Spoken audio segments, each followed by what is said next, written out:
अब देखो ये हमने ये बात कर ली है कि आउटपुट क्या मिलेगा, फर्स्ट हाफ साइकिल में आउटपुट क्या मिलेगा, सेकेंड हाफ साइकिल में क्या मिलेगा। लेकिन एक चीज अभी नोटिस करना, अगर मैं यहां पे बात करूं कि आउटपुट, तो आउटपुट मिला ये, अब ये जैसा मिला फिर से ये वापस ऐसा चालू हो गया। मतलब अगर अब आपको क्या करना है, जैसे हाफ वेव रेक्टिफायर में आपने डीसी करंट या एवरेज करंट निकाला, फिर आरएमएस निकाला, फिर एफिशिएंसी निकाला, वो सारी चीजें अब मैं फिर से यहाँ पे कैलकुलेट करूंगा। तो सबसे पहले तो मैं क्या करूंगा, मैं इसका वहां पे जैसे इंटीग्रेशन कर रहे थे ना, जैसे एवरेज के लिए इंटीग्रेशन 0 से t तक कर रहे थे, यहाँ पे भी 0 से t तक कर सकते हैं। लेकिन यहाँ पर एक दूसरी फैसिलिटी हो रहा है, देखो यहाँ पर 0 से t/2, यहाँ पे ही एक टाइप का चक्कर कंप्लीट हो जाता है, मतलब पूरा साइकिल कंप्लीट नहीं हुआ, लेकिन यहाँ के बाद में फिर से यही रिपीट हो रहा है, ऐसा ही फिर से रिपीट हो रहा है, फिर ऐसा ही रिपीट हो रहा है। इसका मतलब आप इंटीग्रेशन अगर इतने का भी एवरेज निकाल लोगे ना, तो वो सबका एवरेज बता देगा। आप चाहे तो 0 से t तक भी कर सकते हो, लेकिन 0 से t/2 तक का भी इंटीग्रेशन कर लोगे तो वही वैल्यू आएगा एवरेज का, जो एक्चुअल में पूरे का इंटीग्रेशन करोगे तब तक आएगा। तो आगे बात समझ में। तो हम लोग जो इंटीग्रेशन करेंगे वो 0 से t/2 तक का ही कर सकते हैं, क्योंकि इसके बाद में तो जो साइकिल रिपीट हो रहा है, इसी टाइप का साइकिल फिर रिपीट हो रहा है। तो इसका मतलब है कि ये एक ही टाइप का, तो एक का आधे चक्कर का ही आप इंटीग्रेशन कर लो। जब भी इंटीग्रेशन करो आधे चक्कर का कर लो, आपका काम बन जाएगा। ठीक है, तो कैलकुलेशन आधी हो जाएगी एक तरीके से। चाहो तो पूरे का भी कर लो, कैलकुलेशन ज़्यादा बड़ी हो जाएगी, आंसर सेम आएगा। ठीक है, तो मैं सबसे पहले इसके लिए क्या करूँ, दिष्ट का बात करता हूँ। क्या, पूर्ण तरंग दिष्टकारी का औसत मान, पहला पॉइंट, पूर्ण तरंग दिष्टकारी का के लिए औसत मान, धारा का औसत मान के लिए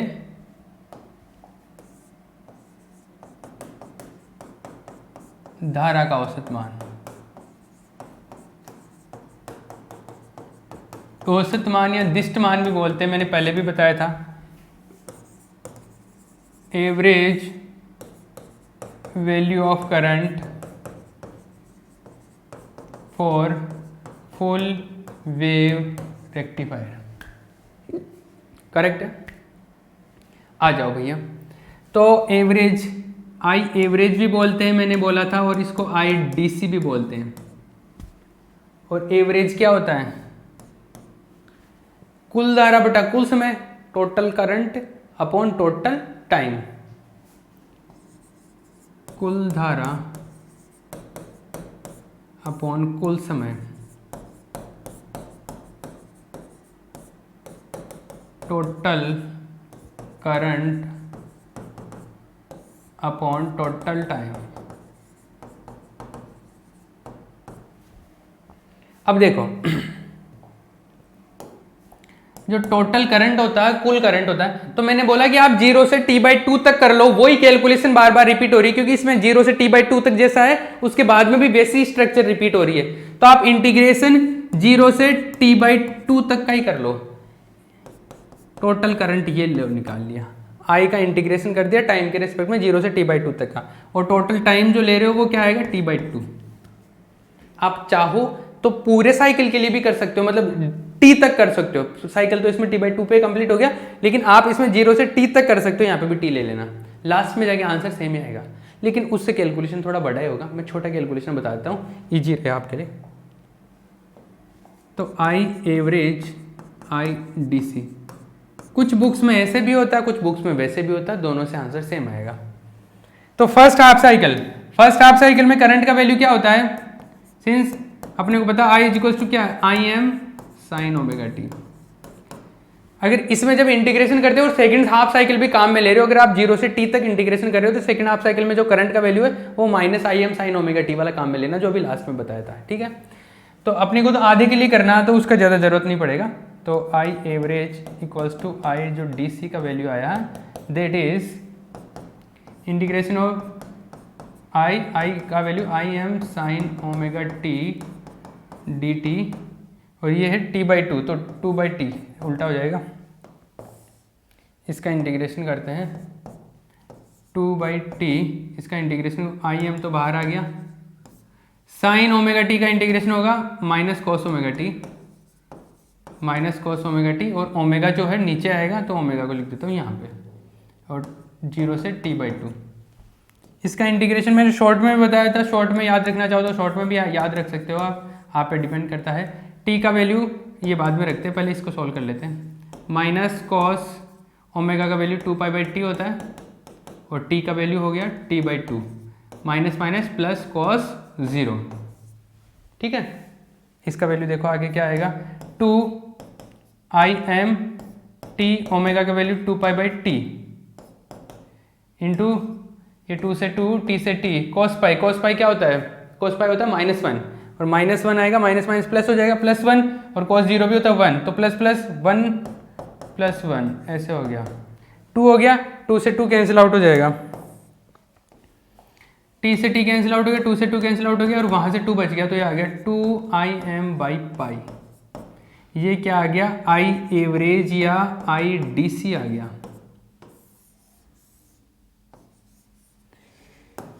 जो इसको किसी ने नहीं छापा तो मैं एक बार पॉज कर देता हूँ। यहाँ पे कुछ नहीं किया, हमने इंटीग्रेशन किया है, यहाँ से इंटीग्रेशन किया है और यहाँ पे पॉज करके छाप लेना, फिर मैं यहाँ से पॉज करके छाप लेना।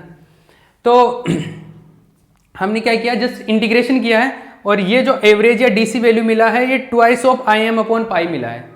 जो हाफ वेव रेक्टिफायर में अर्ध तरंग दृष्टिकारी में जो डीसी या एवरेज वैल्यू मिलता था उसका डबल मिला है। इसका मतलब है कि ये उससे अच्छा है, बेटर है ना ये, तभी तो हमारे को रिक्वायरमेंट हुई थी, क्योंकि उसकी एफिशिएंसी बहुत कम थी। अभी इसकी एफिशिएंसी वगैरह सब कुछ कैलकुलेट करेंगे, इसमें डीसी वैल्यू जो मिला है वो उसका डबल मिला है। तो ये डीसी या एवरेज वैल्यू आ गया, ये करंट का वैल्यू आ गया। वोल्टेज भी कैलकुलेट कर सकता हूँ यहाँ से मैं, वोल्ट तक का डीसी मान, वोल्ट तक का औसत मान या डायरेक्ट वैल्यू, औसत मान, डायरेक्ट वैल्यू ऑफ या डायरेक्ट क्या, एवरेज वैल्यू लिख दो आप इसको, एवरेज वैल्यू ऑफ वोल्टेज। यहाँ पर वोल्टेज का एवरेज, तो वोल्टेज क्या होता है, आउटपुट पे ले रहे हैं आउटपुट वोल्टेज, तो आउटपुट वोल्टेज देखो, वोल्टेज जो आएगा आउटपुट पे वो क्या होगा, I इंटू आउटपुट RL पे। और डीसी वोल्टेज की बात कर रहा हूँ, डीसी या एवरेज की, तो करंट भी क्या आएगा, डीसी या एवरेज करंट, तो ये V एवरेज बोल लो या V DC बोल लो, इसको जनरली V DC बोलते हैं हम लोग।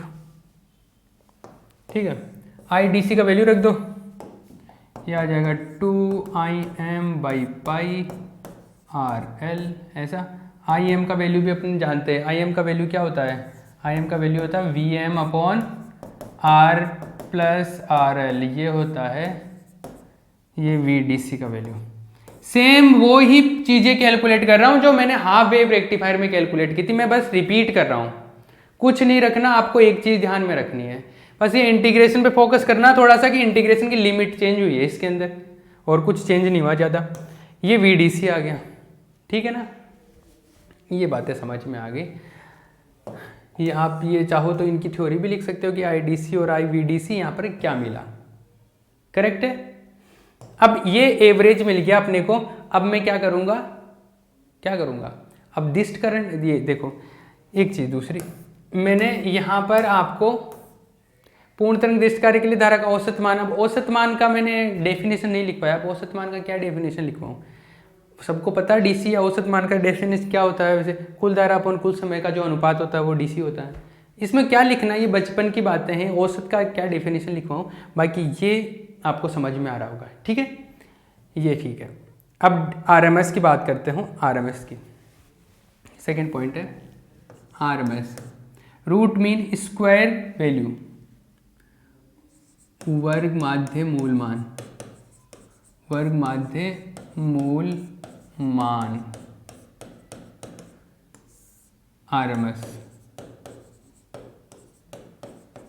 आरएमएस वैल्यू कैलकुलेट कर रहे हैं हम लोग, ठीक है। तो धारा का आरएमएस वैल्यू, तो यहाँ पे आप इसके चाहो तो डेफिनेशन वो लिख भी सकते हो, जो जैसे पहले उसमें लिखवाई थी हाफ वेव रेक्टिफायर में जैसे लिखवाई थी, वो सेम डेफिनेशन यहाँ पे लिख सकते हो। क्या, धारा के वर्ग के माध्य के वर्गमूल को वर्ग माध्य मूल मान कहते हैं। The root of average of square of the current is known as root mean square value. Same definition यहाँ पे लिखनी है, तो लिखवाने की जरूरत पड़ेगी क्या, नहीं ना, अरे नहीं जरूरत पड़ रही है ना, सेम ही चीज़ लिखनी है यहाँ पे, बाकी आपको ध्यान रखना है वो चीज़, ठीक है। चाहो तो लिख सकते हो वही डेफिनेशन यहाँ पे फिर से लिख सकते हो। मतलब एग्जाम में जब लिखोगे तो एग्जाम में तो एक ही पूछेगा, या तो हाफ वेव रेक्टिफायर का पूछेगा या फुल वेव रेक्टिफायर का, तो एग्जाम में तो लिखनी ही है आपने को डेफिनेशन। तो हाफ वेव रेक्टिफायर में जो डेफिनेशन लिखी वही यहाँ पे डेफिनेशन आप लिख सकते हो। ठीक है, चाहो तो लिख लो, मैं लिखवा देता हूँ। धारा के वर्ग के माध्य के वर्गमूल को, धारा के वर्ग के माध्यमान के वर्गमूल को, धारा के वर्ग के माध्यमान के वर्गमूल को वर्ग माध्य मूल मान कहते हैं, वर्ग माध्य मूल मान कहते हैं। इंग्लिश में लिख लो, the root of the average value of the root of the average value of square of the current, square of the root of the average value of square of the current, square of the current is known as root means square value of current is known as square root means square value of the current। ठीक है, तो ये IRMS मिलेगा आपको। I का value पता है आपको, पहले मैं इसको दोनों तरफ स्क्वायर कर लेता हूँ तो आपके लिए इजी हो जाए। ठीक है, अब देखो करंट क्या है, करंट तो होता है IM square sine square omega T, ये आ गया, यही है करंट का वैल्यू I स्क्वायर RMS।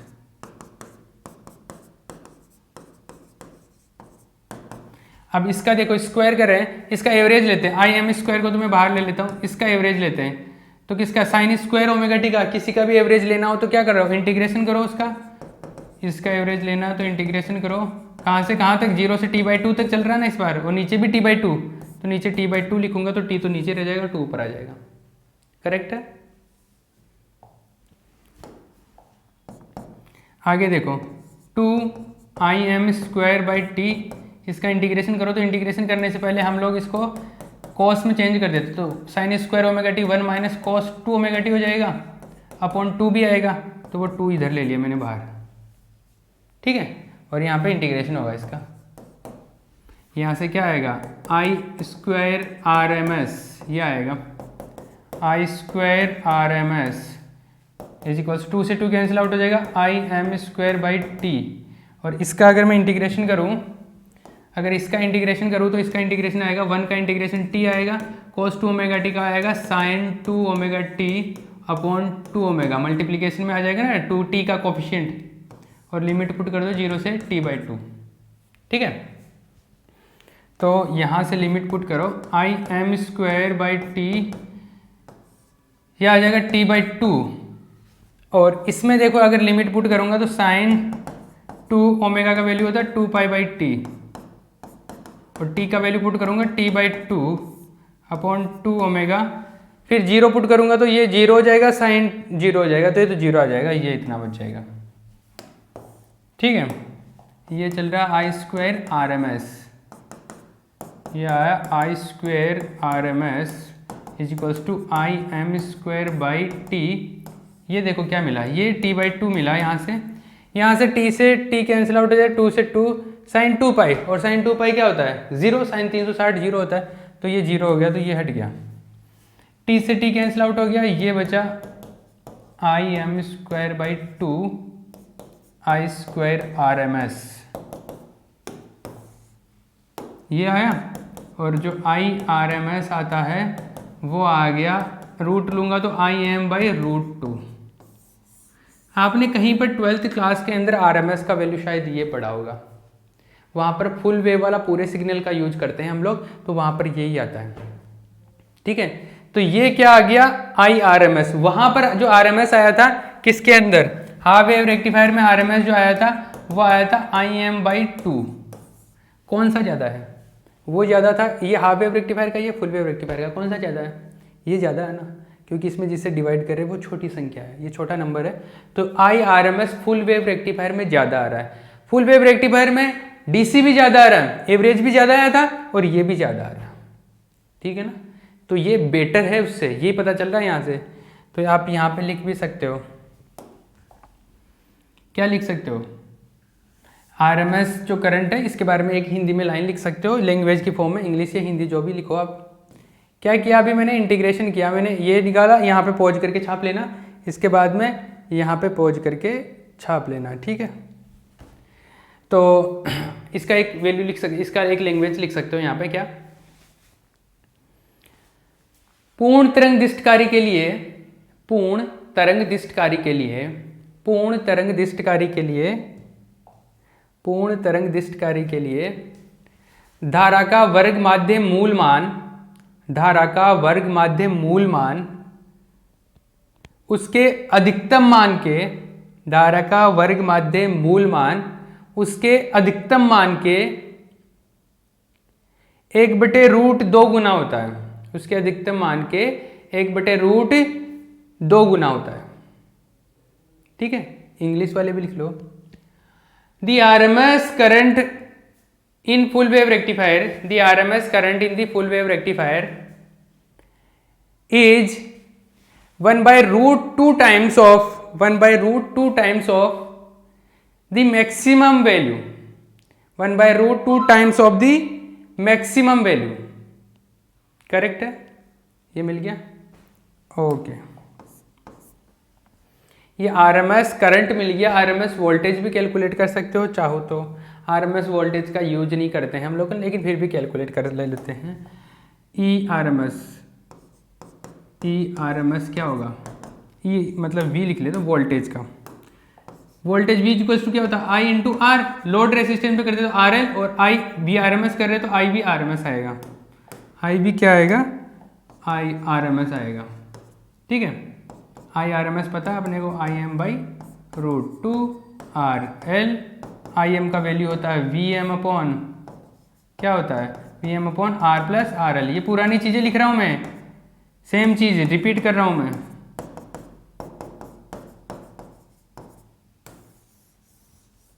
इसके पहले लेक्चर में शुरू में पढ़ा था ना हमने, आई एम का value V M upon √2 R plus R L होता है, वो ही लिखा, ठीक है। ये क्लियर है क्या?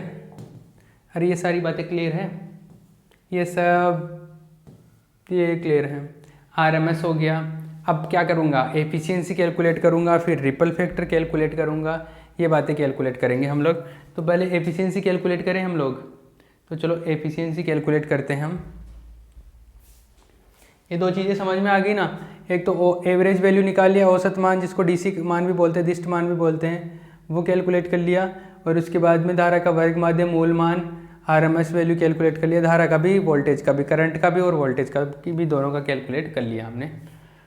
अब क्या करेंगे, एफिशिएंसी, दक्षता, थर्ड पॉइंट, दक्षता,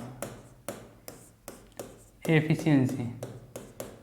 दक्षता की डेफिनेशन वही है जो हाफ वेव रेक्टिफायर में लिखवाई थी, सेम डिट्टो कॉपी करनी है। कहीं पे full wave half wave rectifier लिखा था, वहां पे फुल वेव रेक्टिफायर कर देना, अर्ध तरंग दिष्टकारी की जगह पूर्ण तरंग दिष्टकारी कर देना, ठीक है। क्या था वो एक्चुअल में जो डेफिनेशन था, उसका फॉर्मूला जो था वो दक्षता, जो ईटा से रिप्रेजेंट करते हैं ना इसको, ईटा से, तो ईटा जो था वो क्या था, निर्गत दिष्ट शक्ति। लिख ही लो इसका डेफिनेशन, आप लिख ही लो, अभी छोड़ दोगे मुझे पता है, लिख लो। निर्गत दिष्ट शक्ति, निर्गत दिष्ट शक्ति तथा निवेशी प्रत्यावर्ती शक्ति का अनुपात, निर्गत दिष्ट शक्ति तथा निवेशी प्रत्यावर्ती शक्ति का अनुपात, निवेशी प्रत्यावर्ती शक्ति का अनुपात दिष्टकारी की दक्षता को प्रदर्शित करता है, का अनुपात दिष्टकारी की दक्षता को प्रदर्शित करता है।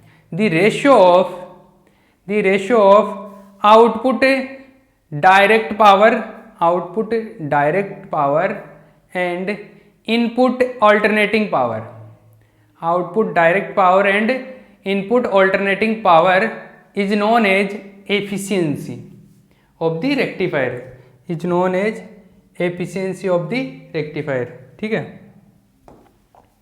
तो ये हो जाएगा आउटपुट डायरेक्ट पावर। पहले जो फॉर्मूला लिखा था वो ही लिख रहा हूँ मैं, कुछ अलग नहीं लिख रहा हूँ। और ये इनपुट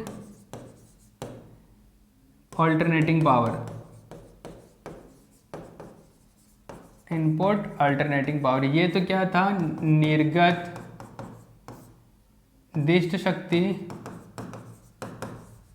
और ये क्या था, निवेशी प्रत्यावर्ती शक्ति, निवेशी प्रत्यावर्ती शक्ति,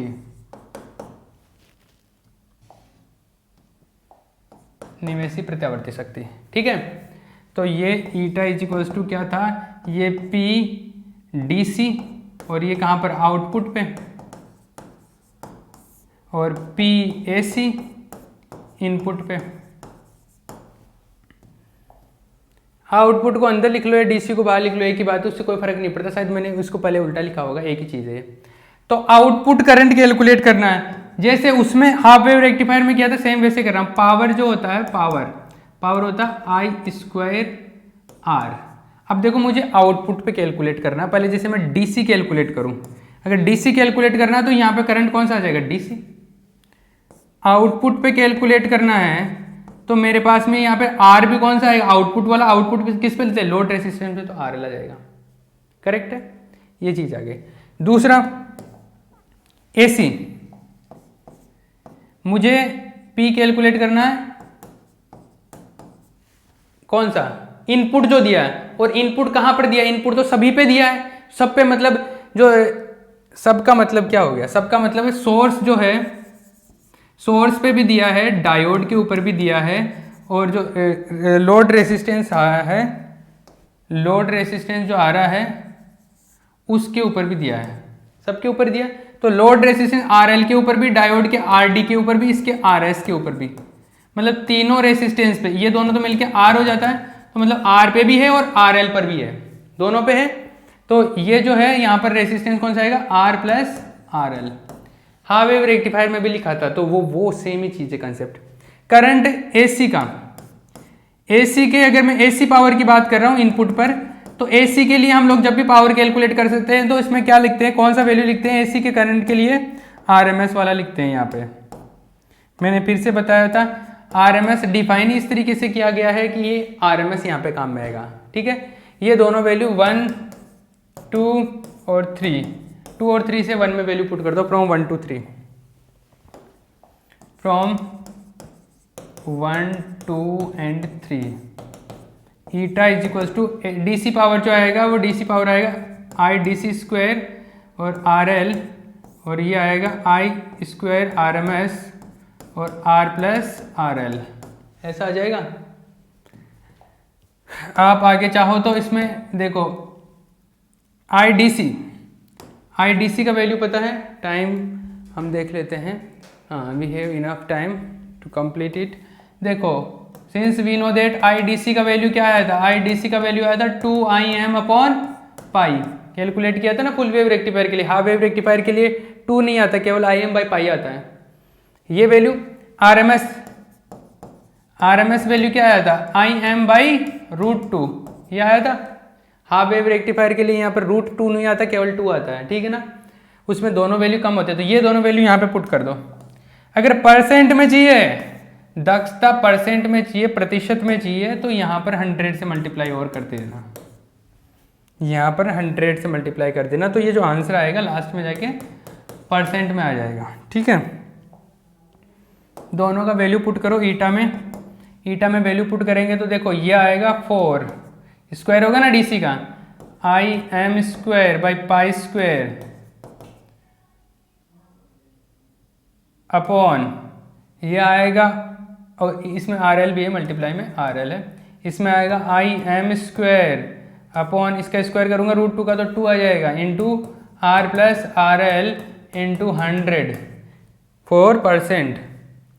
देखो इसमें कुछ कैंसिल आउट होगा, IM स्क्वायर से कैंसिल आउट हो गया, और ये बचा मेरे पास में, ये 2 ऊपर चला गया तो 8 RL अपॉन पाई स्क्वायर, ये आया, और नीचे बचा R प्लस RL इंटू 100। ठीक है, ये जो वैल्यू आया है, मैं इसमें काम करता हूँ, इसमें RL को नीचे से कॉमन ले लूँ, 8 RL upon pi square, RL अगर कॉमन ले लूँ तो ये बचेगा 1 प्लस R/RL इंटू 100। RL से RL कैंसिल आउट हो गया, ये बचा 8/π² और ये आया 1 + R/RL इंटू 100। ये क्या चल रहा है, ईटा एफिशिएंसी चल रहा है। अब देखो, अब इसको मैं स्क्रॉल करके नीचे डाउन कर लूँगा तो आप इसको नोट डाउन कर लेना। हाफ वेव रेक्टिफायर जो आया था, हाफ वेव रेक्टिफायर में देखो, ये हाफ वेव रेक्टिफायर में ये आया था, ऐसा आया था 4/π² 1 + R/RL इंटू 100। ये आया था किसके अंदर, हाफ वेव रेक्टिफायर में, ये वाला पार्ट। तो हाफ वेव रेक्टिफायर का इस वैल्यू का, इसका ऊपर वाले का वैल्यू क्या आया था, 40.6 आया था ना, और ये आया था 40.6 है ना। तो यहाँ पर कितना हो जाएगा, ये आया था 0.406, ये आया था इंटू 100 भी था अपॉन 1 + R/RL। तो ये जो वैल्यू आया था इसका एफिशिएंसी दुगना हो गया क्या, ये 12 हो गया, ये हो गया, ये आ गया मेरे पास में, और ये 81.2, ये आ गया 81.2% अपॉन 1 + R/RL। ये आ गया एफिशिएंसी परसेंट में, वैसे 0.812 आ जाएगा। तो ये मैक्सिमम एफिशिएंसी इसका कितना हो सकता है, इसका अधिकतम दक्षता 81.2% हो सकता है, पहले वाले की तुलना में ज्यादा है, डबल है। तो इसकी एफिशिएंसी अर्ध तरंग कार्य की तुलना में दुगनी है। तो यहाँ पर आप लिख सकते हो, एक सेकेंड, ये मैं इसको पॉज करके आपको इसको स्क्रॉल करके लिखवा देता हूँ। यहाँ से चालू हुआ था, यहाँ पे पॉज कर लेना और लिख लेना, फिर यहाँ पे पॉज कर लेना, फिर लिख लेना, फिर यहाँ पे पॉज करके छाप लेना, ठीक है। तो यहाँ पर एक लाइन लिखना कि पूर्ण तरंग दिष्टकारी की अधिकतम दक्षता, पूर्ण तरंग दिष्टकारी की अधिकतम दक्षता 81.2% होती है। पूर्ण तरंग दिष्टकारी की अधिकतम दक्षता 81.2% होती है। The maximum efficiency of full wave rectifier is 81.2%. The maximum efficiency of full wave rectifier is 81.2%. Correct है, ये मैक्सिमम एफिशिएंसी है इसकी, करेक्ट है। ये बात क्लियर हो गई। ये लो भैया, आपका ये एफिशिएंसी भी हो गया। अब क्या करेंगे, ऊर्मी का गुणांक कैलकुलेट करेंगे, अब रिपल फैक्टर कैलकुलेट करेंगे, ठीक है। तो अब रिपल फैक्टर कैलकुलेट करेंगे।